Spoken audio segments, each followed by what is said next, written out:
Então, irmãos, quando a gente fala de cristologia, nós estamos aqui, se eu não estou enganado, nós estamos na aula 11. Então já falamos 11 encontros a respeito de Cristo. Nesses encontros falamos sobre a pessoa de Cristo. Esse foi um assunto muito debatido nos primeiros séculos da igreja. Cristo é homem? É, então ele não é Deus. Cristo é Deus? É, então ele não é homem. As naturezas de Cristo, como a Bíblia lida com isso. Depois falamos a respeito das provas da real humanidade de Jesus. Sim, Jesus é totalmente homem. Depois falamos que Jesus é totalmente Deus. Jesus é totalmente homem e totalmente Deus, sem confusão, sem mistura e sem uma natureza se sobrepor à outra, no sentido assim. Então Jesus, a natureza divina, ela absorveu a natureza humana, então ele tinha aparência de homem, mas ele não, totalmente homem, totalmente Deus. Essa é uma das situações que nós temos algumas coisas que nós não conseguimos entender completamente. É porque não tem explicação? Não. É porque nós não temos comparativo visível. E nós, como seres humanos, sempre que não temos uma comparação visível, nós tendemos ou a duvidar ou a aceitar pela fé. Para aceitar pela fé, não é deixar o cérebro numa prateleira, mas é entender que chega um momento que a sua lógica não é capaz de explicar tudo. É aquilo que o pastor Jonas Madureira fala de inteligência humilhada. Não é deixar a inteligência de lado, mas é humilhá-la debaixo da Escritura, certo?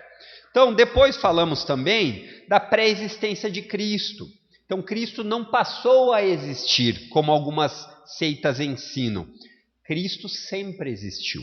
É verdade que na encarnação teve um começo, mas na encarnação, não na pessoa de Cristo, certo? Ah, mas ficou meio duvidoso. Vai lá no YouTube que tem tudo isso daqui explicadinho, porque senão, se a gente tiver que recapitular tudo de novo, eu já tenho dificuldade de falar pouco, vai ser difícil a gente sair aqui antes das 10.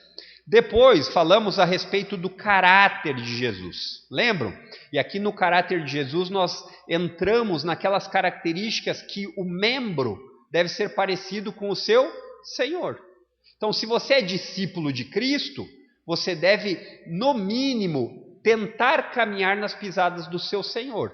É verdade que não de maneira perfeita, mas de maneira objetiva. A vida cristã é uma vida objetiva. Nós temos um propósito nesse mundo. Nós não estamos aqui apenas para ocupar espaço, enriquecer. Não é isso. Isso tudo vai acabar fazendo parte do processo chamado vida. Mas o nosso propósito e objetivo é viver para a glória de Deus. Seja no trabalho, no casamento, na brincadeira, no relacionamento amoroso, em tudo. Esse é o tipo de coisa que nós chamamos de cosmovisão. Isso mesmo. Só um vai ganhar o livro do pastor Fernando. Depois falamos aqui, e eu creio que o pastor Fernando parou aqui, na obra de Cristo. Né? Falei eu primeiramente no autoesvaziamento, na kenosis, né? Depois o pastor Fernando aqui falou sobre a obra redentora. Até perguntei para ele essa semana, onde tu parou? Ele disse, eu terminei a obra redentora. Eu disse, se eu contar para a igreja queima. Como assim eu terminei a obra redentora? Jesus terminou, né? Teve muita graça a piadinha, né? Mas tudo bem. Então, hoje nós vamos entrar aqui no assunto relacionado à terceira característica da obra de Cristo, que é... Aqui ficou duplicado. 2 segundos aqui que eu já pulo. Aqui. Que é a ascensão e seu ministério presente. Então isso é importante para você saber, por quê? Porque muitas pessoas pensam que agora Jesus não está mais aqui, então não tem mais nada a ver. Não é verdade, né? Então aqui de maneira resumida, nós poderíamos dizer o seguinte, após ressuscitar, Jesus foi assunto, subiu aos céus, física e visivelmente. Então aqui, física e visivelmente, talvez para nós não faça tanto alarde, nós não pensamos assim, mas nos primeiros séculos era muito normal, por causa justamente desses debates, a respeito de Jesus ser de carne e osso. né? Então existiam pessoas aqui, os gnosticistas, os gnósticos, que eles iam dizer o quê? Jesus não tinha corpo. Então Jesus ele tinha aparência só, mas ele não tinha corpo. Então você vai ver que o apóstolo João ele lida com isso na sua carta principalmente, falando o que nós vimos e o que nós tocamos. É disso que nós estamos falando. Tá? Então abra aí sua Bíblia em Atos capítulo 1, dos versos 9 a 11.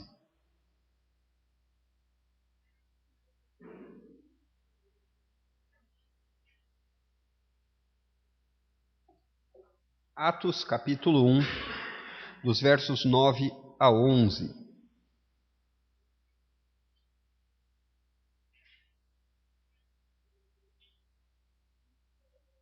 Atos capítulo 1, dos versos 9 a 11. Vocês devem já estar meio sabichão nisso, né? Porque o pastor Fernando tem pregado no livro de Atos. Mas sempre é bom colocar algumas coisinhas junto para que a gente não esqueça, aquelas coisinhas que é importante ficar relembrando. Atos é uma narrativa histórica de eventos que acontecem no tempo e no espaço. Então, quando nós lemos Atos, não fique imaginando que é algo, os discípulos imaginaram, então eles escreveram. Não, é um relato histórico. Você vai perceber que quem escreveu Atos, ele tem características de um historiador. Você vai começar no começo do Evangelho de Lucas e no começo de Atos, e você vai ver a preocupação do escritor em relatar aquilo que ele andou escutando e que ele foi procurar como um historiador. É assim que o historiador faz, né? Então, olha o que diz nos versos de 9 a 11. Depois de ter dito isso, o que foi dito isso? Quando Jesus disse que os discípulos iam ser testemunha em todos os cantos. Depois de ter dito isso, foi elevado numa nuvem e os discípulos não conseguiram mais vê-lo. Continuaram a olhar atentamente para o céu, até que 2 homens vestidos de branco apareceram de repente no meio deles e disseram: Homens da Galileia, por que estão aí parados olhando para o céu? Esse Jesus que foi levado do meio de vocês ao céu, voltará do mesmo modo como o viram subir. Então o que fica bem evidente aí? Que existem fatores que marcam a sua segunda vinda, que são quais? Ele vai voltar e vai ser visível. Vai ser visível. Então você não precisa ser muito estudioso para interpretar esse texto. O texto está deixando claro ali. Aconteceu um evento, Jesus foi aos céus, então você imagina os discípulos olhando e ele subindo, e aí os anjos vêm e falam, olha, ele vai voltar. Do mesmo jeito que ele subiu, ele vai descer. Então isso é importante que você saiba a respeito da ascensão e do seu ministério terreno, certo? Então, o que aconteceu depois desse evento da ressurreição? Nas alturas, o Senhor se assentou à direita de Deus. E quando eu falo Senhor aqui, é o Senhor Jesus. Vamos ler esses textos, mas vamos ler aqui o todo para ficar claro e depois a gente vai para os textos. E o que ele faz hoje? Esse é o resumo. Exerce soberania sobre a igreja. A igreja não é minha, não é do pastor Fernando, é de Cristo.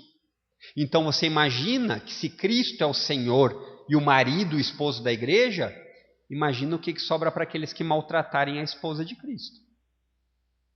Não está passando despercebido, né? Então aqui é uma aplicaçãozinha importante. E ele exerce soberania sobre a igreja, mas não é só sobre a igreja, né? É sobre todo o universo físico e espiritual. Se é sobre todo o universo físico e espiritual, abrange o que essa soberania de Cristo? A tudo. A tudo. Então não existe um espaço que a soberania de Cristo não alcance, né? Então abram aí suas Bíblias em Hebreus capítulo 1, para fazermos a leitura.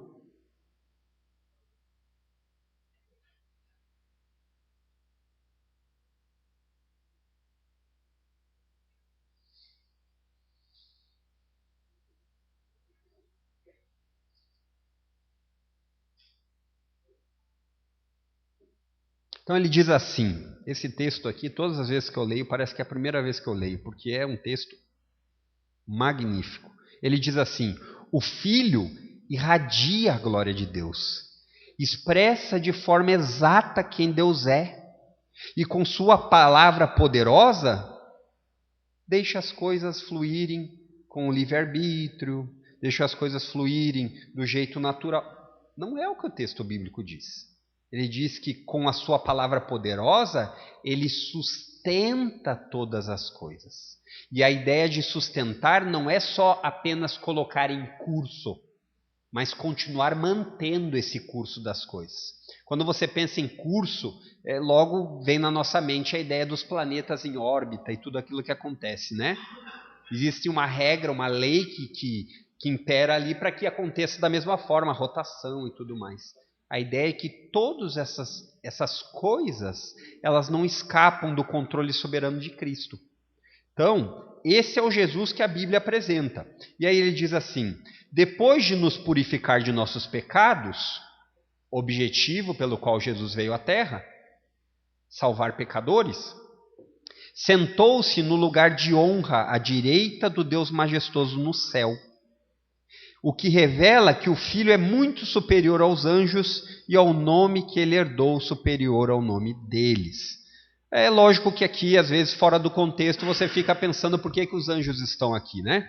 Então você deve saber que na carta aos Hebreus existiam algumas situações com o povo hebreu, como querendo apostatar da fé em Cristo e voltar à lei, voltar a ser judeu, porque a ideia deles era que os judeus eram o único povo, lembram? Em Romanos nós temos trabalhado bastante isso.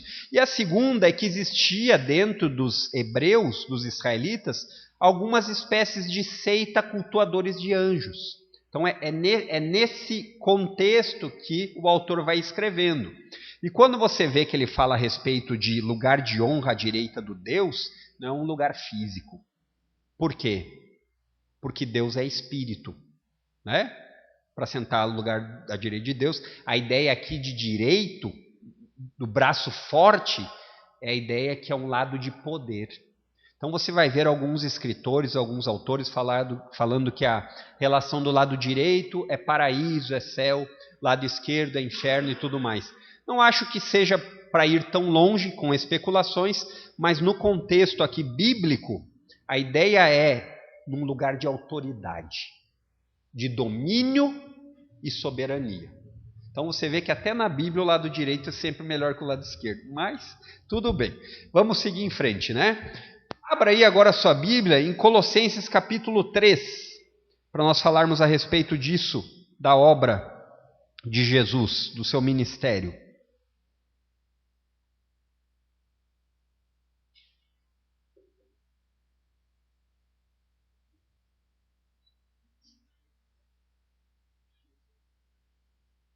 Colossenses capítulo 3, verso 1.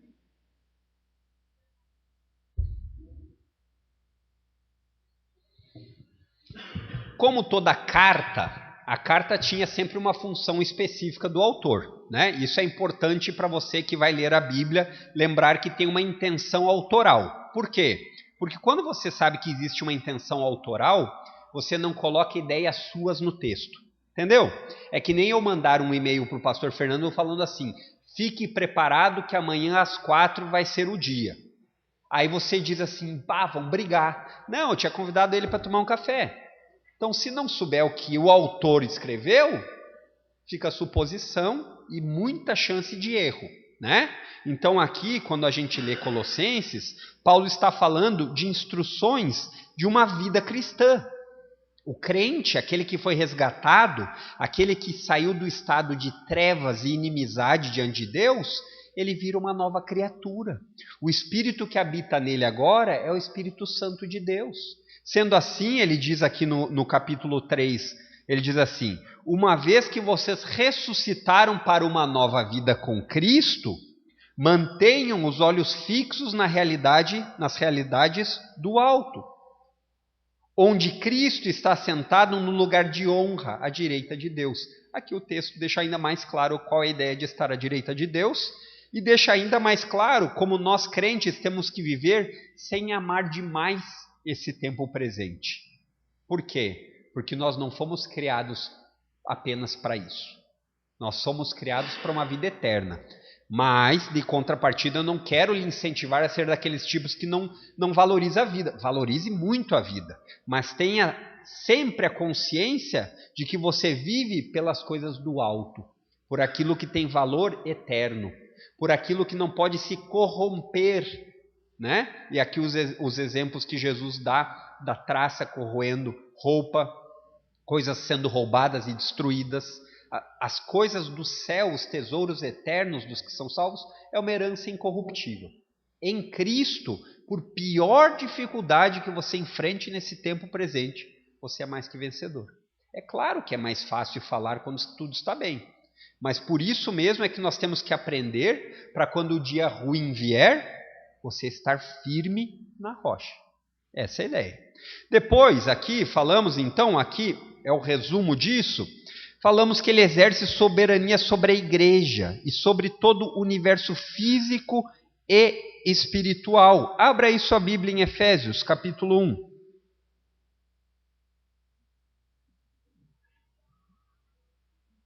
Versos de 20 a 23. Efésios, capítulo 1, dos versos 20 a 23.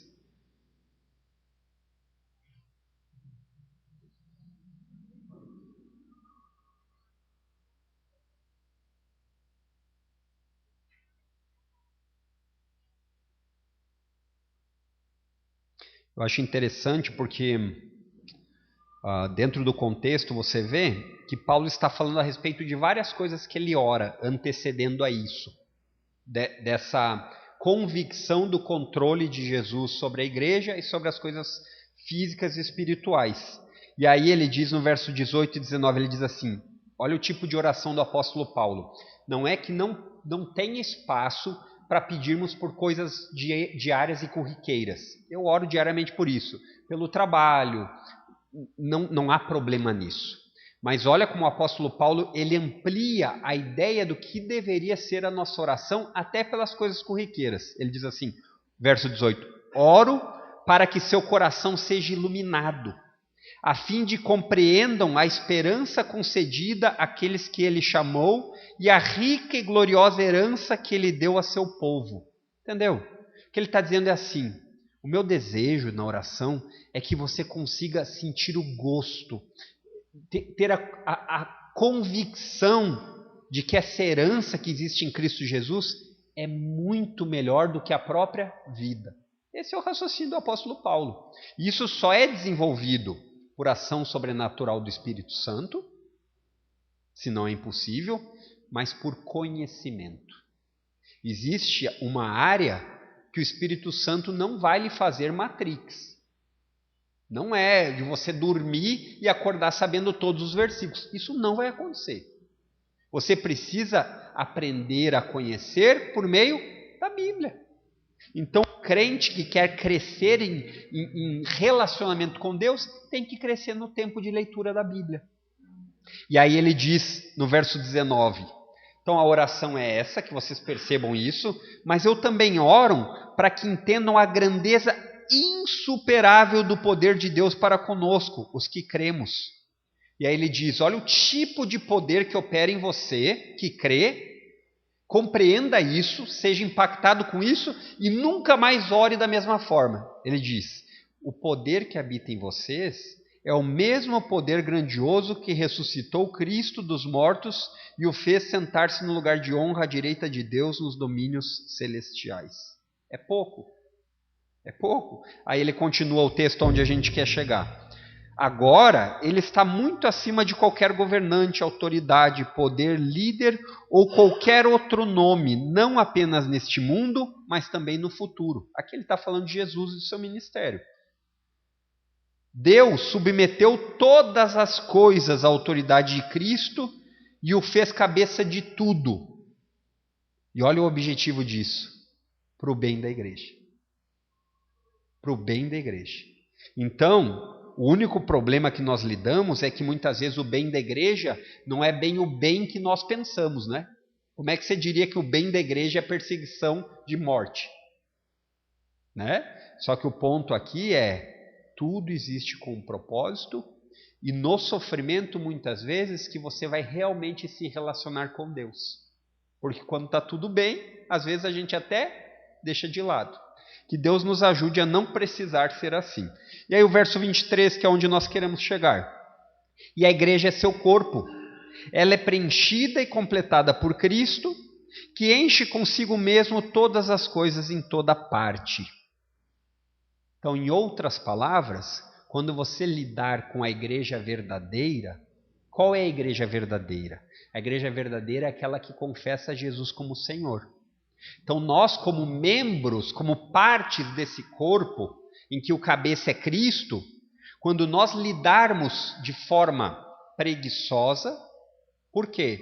Porque Deus dá dons, Deus dá talentos para os membros. E os dons e talentos não são para ficar em casa vendo Netflix, são para compartilhar entre os membros.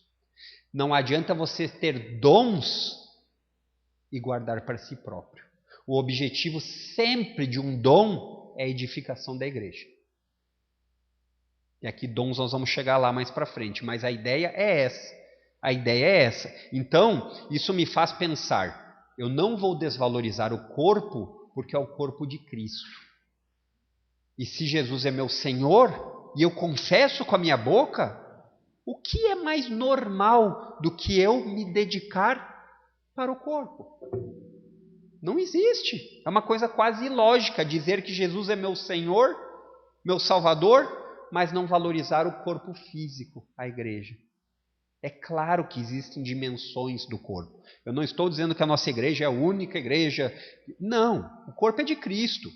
Mas nós somos uma expressão local e visível deste corpo, certo?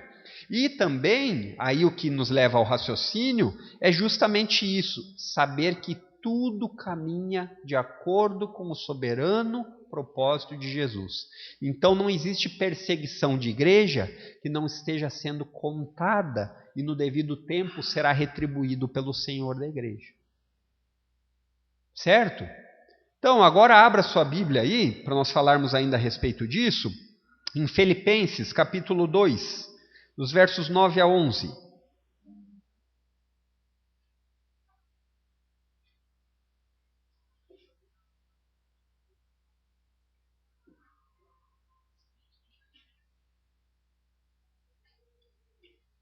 Tratamos também desse texto já, porque esse texto fala a respeito do autoesvaziamento, se você ler um pouquinho para cima, que é a ideia de Jesus abandonar o seu lugar de honra, mas não abandonou a sua natureza divina. Uma coisa não tem nada a ver com a outra. O que ele abandonou foi uma posição junto com Deus, sem nenhum tipo de sofrimento, né? E você percebe que agora que ele fez a obra, ele volta para o seu devido lugar, que sempre foi seu por direito. A diferença é que ele desce como um espírito. Agora ele volta como Deus homem. Essa é a diferença. Então ele diz lá no verso 9: por isso Deus o elevou ao lugar de mais alta honra e lhe deu o nome que está acima de todos os nomes, para que ao nome de Jesus todo joelho se dobre, nos céus, na terra e debaixo da terra, e toda língua declare que Jesus Cristo é Senhor, para a glória de Deus, o Pai. Então você percebe que os textos são muito claros, fáceis de entender, mas muitas vezes por aqueles que não querem aceitar, difíceis de engolir, né? Então tem o pessoal que eu descobri agora que antes eu usava o exemplo do ômega, né? Do ômega 3, que é um comprimidão desse, é difícil de engolir, mas é fácil de enxergar. Mas hoje tem o ômega 3 pequenininho. Então assim é os pecadores também, eles conseguem facilitar as coisas para enxergar, mas continua sendo a mesma questão. Pode até ser difícil de engolir, mas existe. Não tem desculpa. Ah, mas eu não entendo. Não, o texto é bem claro. Você talvez não queira se submeter a ele, mas o texto é bem claro. E por fim, a respeito disso, mas não menos importante, pule lá para 1 de Pedro, capítulo 3. onde leremos o verso 22.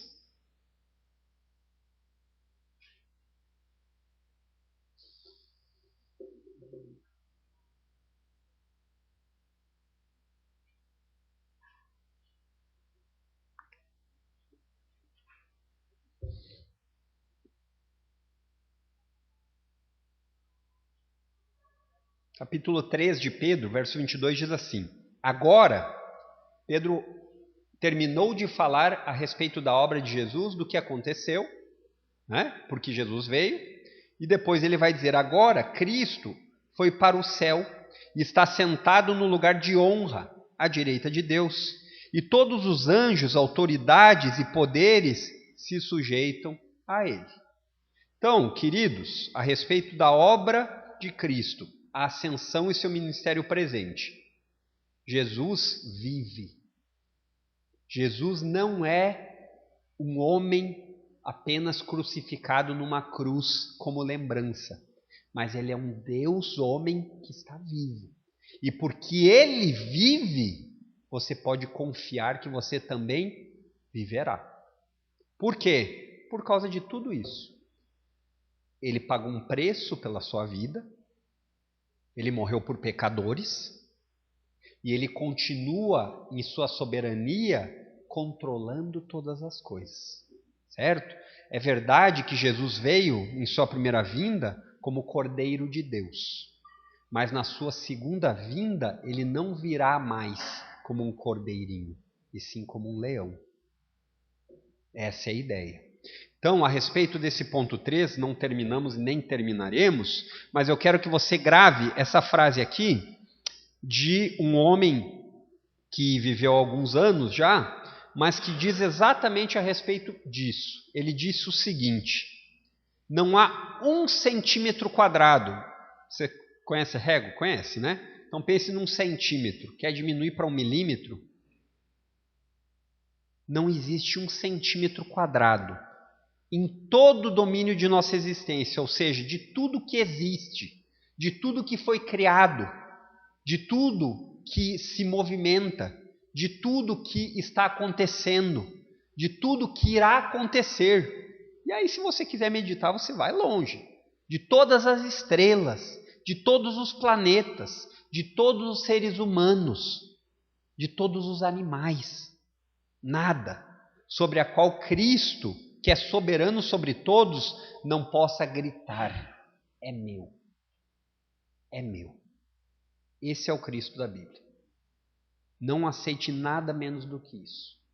Um Jesus que é Salvador, mas que não é Senhor, não é o Deus da Bíblia. E essa muitas vezes tem sido a cristologia de muitas igrejas evangélicas. Sim, eles falam a respeito de Jesus ser Salvador dos pecados, mas eles desfiguram a imagem do Deus que é Senhor sobre tudo. E esse é um perigo. Ah, mas então se a pessoa tiver uma soteriologia, uma doutrina da salvação correta, e ela não entender Jesus como Senhor de uma maneira certa, ela não vai ser salva? Graças a Deus que não são por erros teológicos. Porque dependendo do erro, se ela entendeu que Jesus salvou ela dos pecados, ela está salva. Ela está salva. Mas o problema é, como diz Spurgeon, um erro teológico nunca vem sozinho. Ele sempre tem uma família faminta. E aí no errinho teológico tem vários outros. Então é difícil você crer em Jesus como Salvador, mas ele não ser o Senhor de tudo. Quem disse isso foi um homem chamado Abraham Kuyper, um holandês. Queridos, por hoje, eu falei até às 10, né? Eu tenho material, se os irmãos tiverem muita disposição aí. Mas eu acho que vale a pena a gente parar por aqui. Alguma dúvida a respeito desse terceiro ponto da obra de Cristo, da ascensão de Cristo e seu ministério presente? Fala, irmão.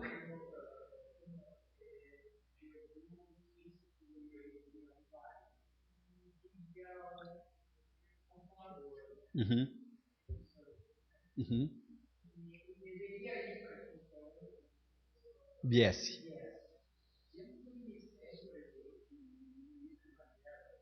Uhum.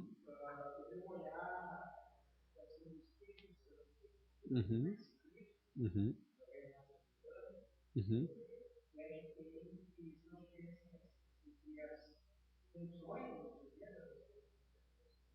Uhum. Uhum.